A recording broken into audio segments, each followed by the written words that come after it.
নমস্কার, সৌভাগ্য সমৃদ্ধিতে আপনাদের আরও একবার স্বাগত জানাই। আপনারা দেখছেন সৌভাগ্যের সিঁড়ি দিয়ে উঠে ঠিক সমৃদ্ধির বাগানে পৌঁছে যাওয়া। জানেন, ঈশ্বরই তো সব।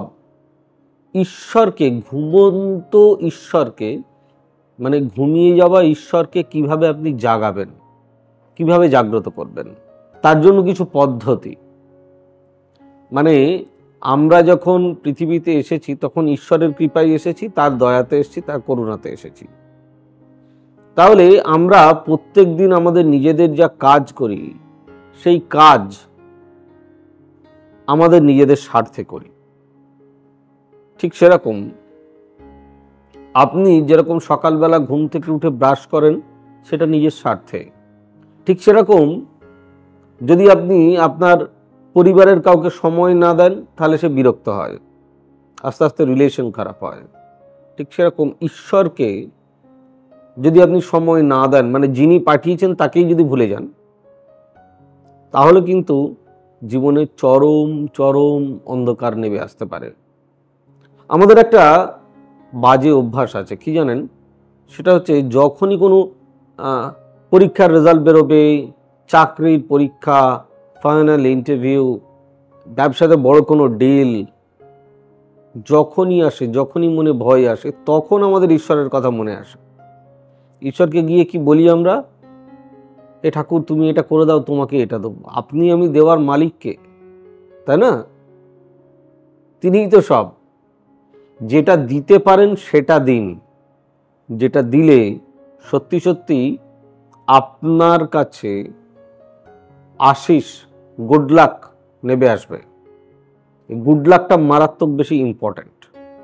তো তাহলে শুরু করি আজকের এক বিশেষ আরতির ব্যাপার নিয়ে, যেটার নাম মঙ্গল আরতি বা মঙ্গল আরতি।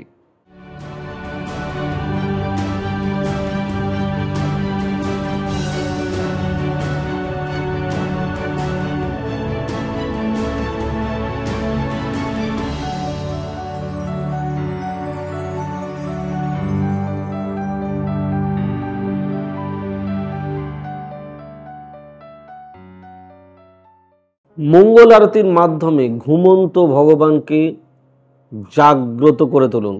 আরতি খুব সাবধানে করুন। সব কিছুরই একটা পদ্ধতি রয়েছে, সেই পদ্ধতিটি অবলম্বন করতে হয়।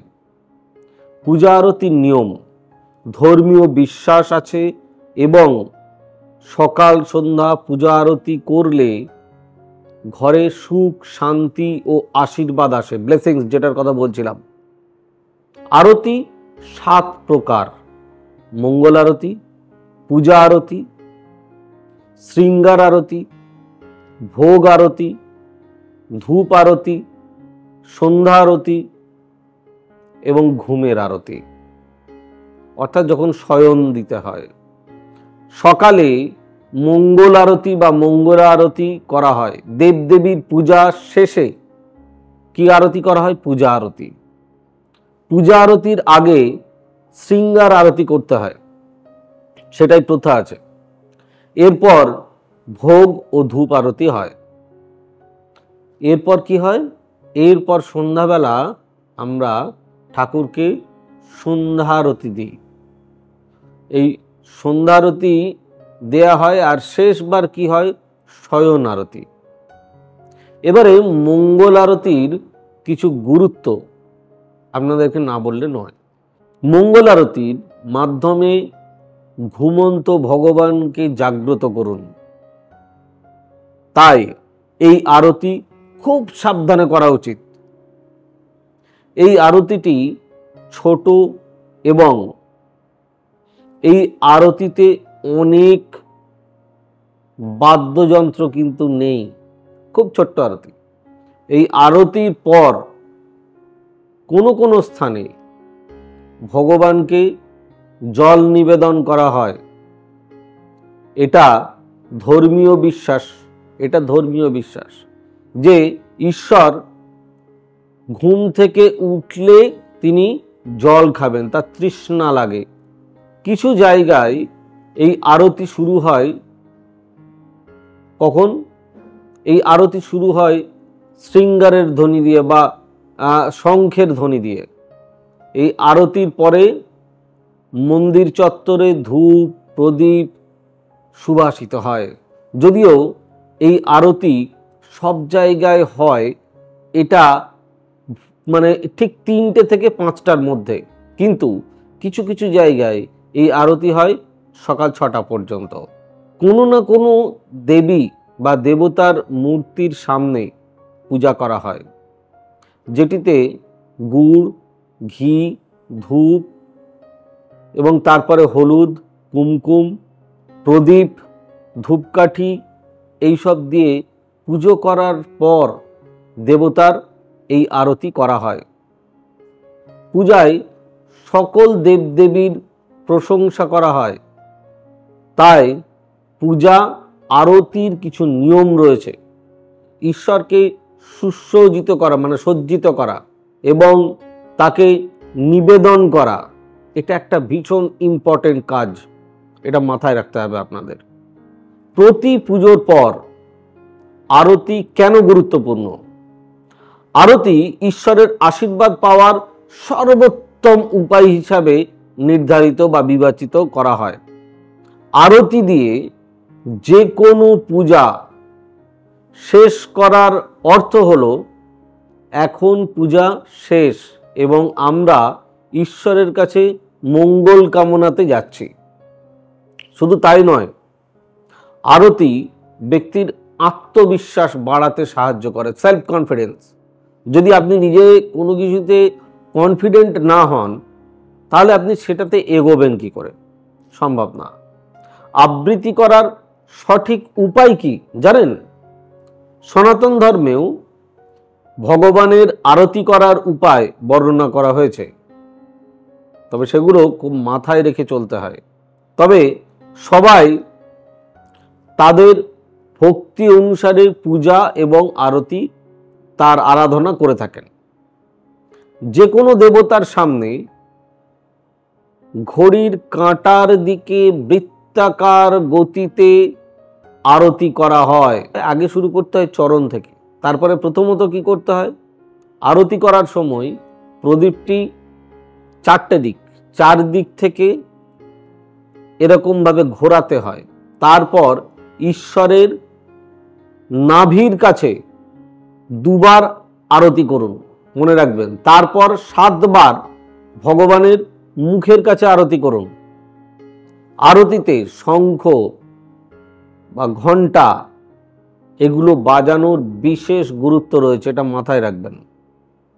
এই শব্দে চারপাশের পরিবেশ পরিশুদ্ধ হয়, একটা ভাইব্রেশন থাকে। জেনে নিন আরতি নেওয়ার সঠিক উপায়। ভগবানের আরতির পর 2 হাতে আরতি দেওয়া হয়, এটা মাথায় রাখতে হয়। আরতি নেওয়ার অর্থ, প্রথম এর অর্থ হলো যে আমরা সেই প্রদীপ পরিধান করি, যার শিখা আমাদের উপাসকের নখ এবং টিপস, আমাদের এটা টিপস দিয়ে দিচ্ছি, মাথার এত সুন্দর দৃশ্য রয়েছে, যেখানে দ্বিতীয় অর্থ হচ্ছে আমরা আমাদের মাথায় প্রদীপের যে আরতি, সেই প্রদীপের রাতি পরিধান করি, যা ঈশ্বরের আশীর্বাদ নিয়ে এসেছে। আরতি করার সঠিক উপায় হলো, প্রথমে আপনার হাত দিয়ে আরতি শিখাটি আপনার মাথায় বুলিয়ে নিন, আমরা সেটা করি তো, এবং তারপর আপনার কপালের দিকে ধরে রাখুন।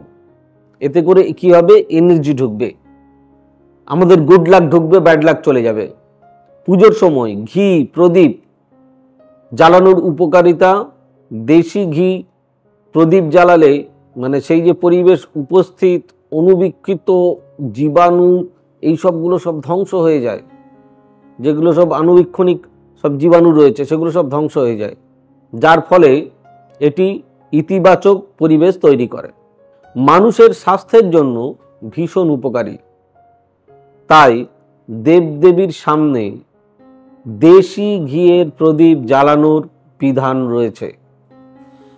অনেকে আবার ওই কালো তিল দিয়েও জ্বালান। মনে রাখতে হবে, ঘিয়ের প্রদীপ নিভে গেলেও 4 ঘন্টারও বেশি সময় ধরে সাত্ত্বিক শক্তি সে ধরে রাখে। প্রদীপ তেলের হোক বা ঘিয়ের, প্রদীপ জ্বালানোর পর বায়ুমণ্ডলে সাত্ত্বিক তরঙ্গ উৎপন্ন হয়, যা অন্ধকার দূর করে, শুভ শক্তিকে আকর্ষণ করে এবং পরিবেশে উপস্থিত যত ক্ষতিকর সূক্ষ্ম উপাদান, সেই সূক্ষ্ম উপাদানগুলিকে ধ্বংস করে। সেই সঙ্গে ঘরে আনে সুখ, সমৃদ্ধি, শান্তি। তাই অতি অবশ্যই আপনাদেরকে মাথায় রেখে চলতে হবে যে এর এই আরতির গুরুত্ব কত।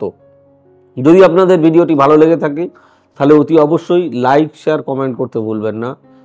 আর আমাদের বুকিং নাম্বার যদিও নিচে যাচ্ছে, তবু একবার বলে দেওয়া ভালো, কারণ অনেকগুলি নাম্বার রয়েছে। আপনাদের সামনে শুধু একটি নাম্বারই স্ক্রিনিং হচ্ছে, সেটি হচ্ছে 9734454545, কিন্তু আরও অনেকগুলি নাম্বার রয়েছে। যেরকম হচ্ছে 8335012267, 9830240199, 9830067733, 9830092045। আপনারা সকলে ভালো থাকুন, সুস্থ থাকুন, সৌভাগ্য সমৃদ্ধিতে ভরে উঠুক আপনাদের জীবন। God bless you. Bye bye, নমস্কার। এবার থেকে সব্যসাচী ব্যানার্জিকে পাওয়া আরও সহজ। আপনারা অনলাইন বুকিং করতে পারেন একটা সুন্দর নাম্বার দিয়ে, 9734454545। আপনারা পাবেন ফেসবুক, ইউটিউব এবং ইনস্টাগ্রামে। আপনাদের চোখ থাকুক সৌভাগ্য ও সমৃদ্ধিতে। চোখ রাখতে পারেন আমার ওয়েবসাইটে www.astrosabbyasachi.com।